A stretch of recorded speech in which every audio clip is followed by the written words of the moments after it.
Hello, good morning, B.Ed second year. Today I am going to teach you principles of curriculum construction. आज की class में अपन लोग देखेंगे पाठ्यक्रम निर्माण के सिद्धांत। पाठ्यक्रम निर्माण के विभिन्न सिद्धांत जो कि निम्नलिखित है, यानी कि आप लोगों को इसके सिद्धांत आगे बताए गए हैं। पाठ्यक्रम निर्माण का जो फर्स्ट प्रिंसिपल है वो अपन लोग देखेंगे। फर्स्ट प्रिंसिपल है जीवन से संबंधित होने का सिद्धांत, principle of relationship with life.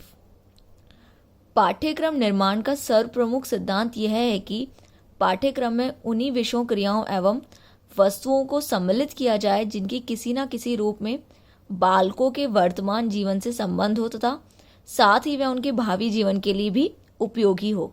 यानी कि इसमें यह बताया गया कि जब भी आप लोग क्या करने जा रहे हो, पाठ्यक्रम का निर्माण करने जा रहे हो, तो सबसे फर्स्ट प्रिंसिपल उसका क्या होता है? Principle of relationship with life, जीवन से संबंधित होने का सिद्धांत। यानी कि जिन भी बातों को आप लोग उसमें लेना चाह रहे हो, उन्हीं क्रियाओं एवं वस्तुओं को उसमें सम्मिलित किया जाए जिनका बालकों के वर्तमान जीवन से संबंध और साथ ही साथ उनके फ्यूचर के लिए वो कहीं ना कहीं उपयोगी हो। यानी कि आप लोग को अपने पाठ्यक्रम में वही सारी बातें लेनी होती है कि कहीं ना कहीं जो उनका एट प्रेजेंट जो भी लाइफ है, कहीं ना कहीं उससे रिलेट करती हुई चीज़ें उसके अंदर, और कहीं ना कहीं उनके भावी जीवन के लिए, यानी कि उनके फ्यूचर के लिए, स्टूडेंट्स के फ्यूचर के लिए भी वो उपयोगी हो। इन सारी बात को ध्यान में रखकर आप लोगों को अपने करिकुलम को प्रिपेयर करना चाहिए। इसके बाद अपन लोग नेक्स्ट सिद्धांत देखेंगे,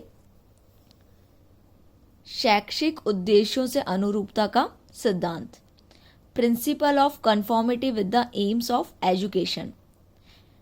पाठ्यक्रम शैक्षिक उद्देश्यों की प्राप्ति का साधन है, अतः पाठ्यक्रम का निर्धारण करते समय शिक्षा के उद्देश्यों पर निरंतर ध्यान रखना चाहिए। वर्तमान समय में शिक्षा का उद्देश्य बालकों का शारीरिक, मानसिक, सामाजिक, सांस्कृतिक एवं चारित्रिक विकास करने के साथ साथ उन्हें किसी उद्योग अथवा उत्पादन कार्य में निपुण करना भी होता है। यानी कि आप लोग जब भी अपने किसको प्रिपेयर करने जा रहे हैं, अपने पाठ्यक्रम को प्रिपेयर करने जा रहे हैं, अपने करिकुलम को प्रिपेयर करने जा रहे हैं, तो सबसे पहले आप लोगों को ये ध्यान रखना होता है शैक्षिक उद्देश्यों के अनुरूपता। यानी कि आप लोगों के मेनली जो बेसिकली क्या है, आप लोगों के एजुकेशन के एम्स क्या क्या है, यानी कि आप अपने स्टूडेंट्स में कौन सी चीज़ों को डेवलप करना चाहते हो, कौन कौन सी बातों को आप लोगों को मेनली अपने करिकुलम में डालना है। जैसे कि आप लोग क्या चाहते हो, बालकों के शारीरिक, मानसिक, सामाजिक, सांस्कृतिक, इन सारी चीज़ों का विकास उनमें करना चाहते हो, तो आप लोगों को इन सारी चीज़ों को उसमें क्या रखना होगा, एज ए उद्देश्य आप लोगों को उनमें सारी चीज़ें डालनी होगी। कि बेसिकली आप लोगों के करिकुलम का एम ये है, ये सारे उनके उद्देश्य हैं कि आप लोग बालकों में सामाजिक, मानसिकता, शारीरिक विकास, यानी उनका बिहेवियर अच्छा हो, समाज के साथ वो लोग अच्छे हों। इन्हीं के साथ साथ उद्योग अथवा उत्पादन कार्यों में भी निपुण करना है, यानी कि अपने जीवन को वो अच्छे से चला सके। इन सारी बातों का भी आप लोगों को ध्यान रखना है, इन सारी चीज़ों में आप लोगों को निपुण करना है। ये सारे उद्देश्य लेकर ही आप लोगों को अपने करिकुलम को प्रिपेयर करना है। तो ये अपना हो जाता है सेकेंड प्रिंसिपल ऑफ करिकुलम, शैक्षिक उद्देश्यों से अनुरूपता का सिद्धांत। इसके बाद अपन लोग थर्ड प्रिंसिपल देखेंगे, उपयोगिता का सिद्धांत, प्रिंसिपल ऑफ यूटिलिटी। इसके अनुसार पाठ्यक्रम में उन्हीं विषयों को स्थान दिया जाना चाहिए जो बालकों के भावी जीवन में काम आ सके।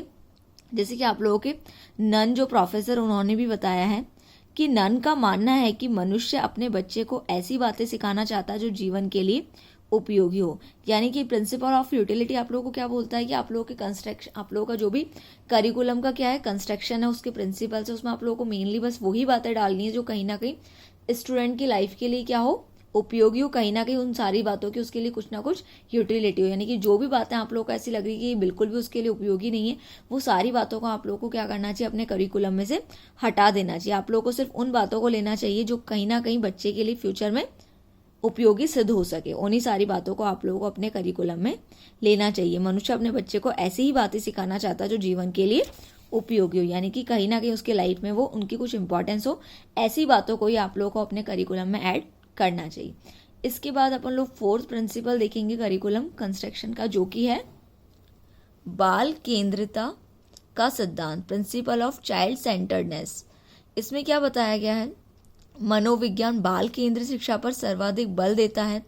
इसका तात्पर्य यह है कि पाठ्यक्रम बालकों की रुचियों, आवश्यकताओं, क्षमताओं, योग्यताओं तथा बुद्धि एवं आयु के अनुकूल होना चाहिए। बाल केंद्रिता का सिद्धांत, प्रिंसिपल ऑफ चाइल्ड सेंटर्डनेस, ये सभी ने पहले भी सुना होगा आप लोगों ने कि कहीं ना कहीं आप लोगों के जब तक अभी तक साइकोलॉजी आप लोगों के किस में नहीं आई थी, सिलेबस में नहीं आई थी, तब तक आप लोग चाइल्ड सेंटर्डनेस पे ध्यान नहीं दे रहे थे, बाल केंद्रिता पे कुछ भी ध्यान नहीं दिया जा रहा था। लेकिन जब तक आप लोग की स्टडीज़ में क्या आई है, मनोविज्ञान आया है, साइकोलॉजी, तो उसमें सबसे पहले ये ध्यान दिया जा रहा है कि आप लोग का जो भी पाठ्यक्रम हो, करिकुलम हो, वो किसके अकॉर्डिंग होना चाहिए, बालकों की रुचियों के अकॉर्डिंग, उनकी बालकों की जितनी भी बुद्धि की क्षमताएं कितनी, उनकी आवश्यकताएं क्या क्या हैं, यानी कि कौन सी बात में बालक सबसे ज़्यादा स्टूडेंट्स क्या ले रहे हैं, इंटरेस्ट ले रहे हैं, स्टूडेंट्स की खुद की एबिलिटी कितनी है किसी भी चीज़ को सीखने की, उसकी बेसिक नीड्स क्या क्या हैं, उसकी मेंटेलिटी, उसकी एज के अकॉर्डिंग आप लोगों का क्या होना चाहिए, करिकुलम होना चाहिए। यानी कि बाल केंद्रिता का सिद्धांत, इसमें सबसे पहले आप लोगों के बालकों के मनोविज्ञान को आप लोगों को ध्यान रखना चाहिए, उनके इंटरेस्ट, उनकी आवश्यकताओं, उनकी खुद की कैपेबिलिटी कितनी है, इन सारी बातों को ध्यान रखकर आप लोगों को अपने करिकुलम को प्रिपेयर करना चाहिए। इसके बाद अपन लोग फिफ्थ जो प्रिंसिपल है वो देखेंगे, रचनात्मक एवं सृजनात्मक शक्तियों के उपयोग का सिद्धांत, principle of utilising creative and constructive powers. इसमें क्या बताया गया है, पाठ्यक्रम में ऐसे अवसर प्रदान किए जाने चाहिए जिससे उनकी रचनात्मक एवं सृजनात्मक शक्तियों का अधिक से अधिक उपयोग किया जा सके। यानी कि सबसे जो आप लोग का फिफ्थ पॉइंट बताया गया, ये भी कहीं ना कहीं बहुत इंपॉर्टेंट पॉइंट है।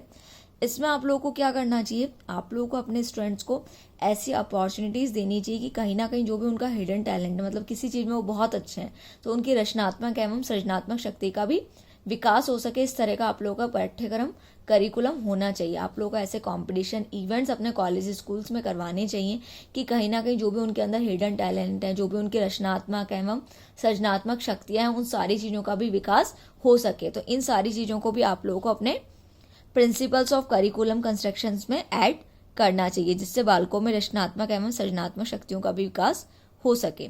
इसके साथ अपन लोग सिक्स्थ प्रिंसिपल देखेंगे, खेल एवं कार्य की क्रियाओं के अंतर संबंध का सिद्धांत, principle of inter relation of play and work activities. अब आप लोगों को ये सुनते आप लोगों के माइंड में आ जाता होगा कि जो भी अपने खेल से रिलेटेड चीज़ें होती है, जो भी आप लोगों को गेम्स वगैरह खेलने होते हैं, सभी स्टूडेंट्स क्या करते हैं, जब भी वो लोग गेम्स खेल रहे होते हैं तो कहीं ना कहीं वो अपने गेम्स में बहुत ज़्यादा इंटरेस्ट लेते हैं। तो कहीं ना कहीं इसी में आप लोग के अंतर संबंध का सिद्धांत यही बताया गया है कि जो भी स्टडीज़ मटेरियल स्टूडेंट्स को देना है, जब भी अपना पाठ्यक्रम का आप लोग निर्माण कर रहे हो, तो ये एक सबसे इम्पॉर्टेंट सिद्धांत उसका होता है कि कहीं ना कहीं उनकी स्टडीज़ को आप लोग किससे जोड़ दो, खेलों के साथ जोड़ दो, यानी कि गेम्स के साथ साथ स्टडीज़ करवा दो, जिससे बच्चे क्या करेंगे, जैसे वो गेम्स में बहुत ज़्यादा इंटरेस्ट लेते हैं, तो आप लोग किसी ना किसी खेल के माध्यम से अगर उसको पढ़ाओगे तो कहीं ना कहीं बच्चे बहुत ज़्यादा इंटरेस्ट और फोकस के साथ उस चीज़ को पढ़ेंगे। तो आप लोग के खेल एवं कार्य की क्रियाओं के अंतर संबंध के सिद्धांत में यही चीज़ बताई गई है। पाठ्यक्रम निर्माण में इस बात पर भी बल दिया जाना चाहिए कि ज्ञान संबंधी क्रियाओं से भी बालकों को खेल की क्रियाओं के समान ही आनंद आए। यानी कि आप लोगों की जो भी ज्ञान संबंधी क्रियाएं हैं, जो भी नॉलेज रिलेटेड एक्टिविटीज़ है, कहीं ना कहीं उसको भी स्टूडेंट्स ऐसे ही इंजॉय करें जितना वो गेम की एक्टिविटीज़ को इंजॉय करता है। तो आप लोगों को अपनी जो भी आप लोगों की क्या नॉलेज आप लोग स्टूडेंट्स को देना चाह रहे हो, कहीं ना कहीं उनको गेम्स के साथ आप लोगों को जोड़ देना चाहिए, जिससे बच्चे बहुत ज़्यादा इंटरेस्ट और फोकस के साथ अपनी स्टडीज़ करें। इसके बाद अपन लोग 7वां पॉइंट देखेंगे, संस्कृति एवं सभ्यता के ज्ञान का सिद्धांत, principle of knowledge of culture and civilisation. इसमें क्या बताया गया कि आप लोगों के करिकुलम में उन सारे सब्जेक्ट्स, उन सारी वस्तुओं, उन सारी एक्टिविटीज़ को सम्मिलित किया जाना चाहिए जिससे बालकों को अपनी संस्कृति एवं सभ्यता का ज्ञान मिल सके। यानी कि आप लोगों का करिकुलम ऐसा भी होना चाहिए जिसके थ्रू आप लोग अपने स्टूडेंट्स को क्या बता सको, इंडिया का कल्चर कैसा है, यहाँ की सभ्यता कैसी, सिविलाइजेशन यहाँ का कैसा है। तो कहीं ना कहीं इन सारी बातों का भी उनको नॉलेज मिल सके। इस सारी चीज़ों को भी अपने आप लोगों को पाठ्यक्रम में आप लोगों को इंक्लूड करना चाहिए, अपने करिकुलम में इंक्लूड करना चाहिए। सारे सब्जेक्ट्स आने चाहिए। जैसे एग्जाम्पल आप लोग हिस्ट्री पढ़ते हैं तो कहीं ना कहीं आप लोग को अपने सिविलाइजेशन के बारे में पता चलता है। आप लोग करिकुलम वगैरह अपना जो भी आप लोगों का कल्चर है, कहीं ना कहीं जो एक्टिविटीज़ होती है आप लोगों के बीएड में STPW कैंप होता है, उन सब के थ्रू आप लोग क्या जान पाते हैं, इंडिया का कल्चर जान पाते हैं और इंडिया की सभ्यता यानी कि सिविलाइजेशन को भी पता लगा पाते हैं। तो टीचर को यही ध्यान रखना चाहिए कि जब भी वो अपने करिकुलम को प्रिपेयर कर रहा है, उसको कंस्ट्रक्ट कर रहा है, तो बेसिकली उसमें एक सबसे इम्पॉर्टेंट प्रिंसिपल ये भी होना चाहिए कि स्टूडेंट्स को क्या पता चले, संस्कृति एवं सभ्यता के ज्ञान का भी पता लग सके। इसके बाद अपन लोग 8वां प्रिंसिपल देखेंगे, व्यक्तिगत भिन्नता एवं लचीलेपन का सिद्धांत, principle of individual difference and flexibility.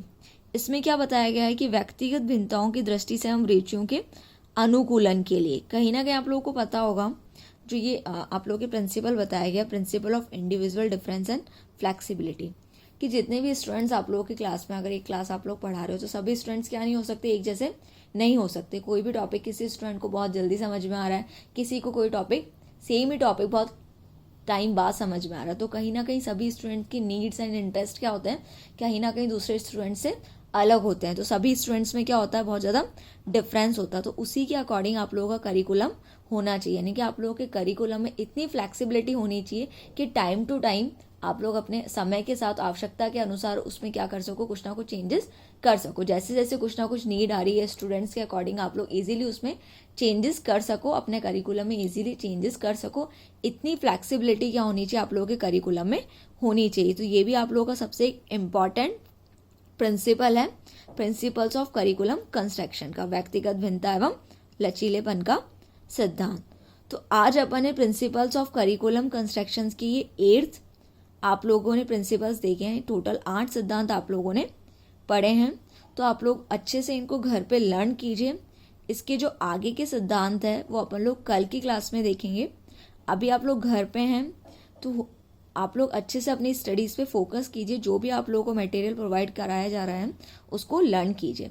आगे का जो भी अपने सिद्धांत रिमेनिंग रह गए हैं, जो भी प्रिंसिपल्स रिमेनिंग है, वो अपन लोग नेक्स्ट क्लास में देखेंगे। Thank you.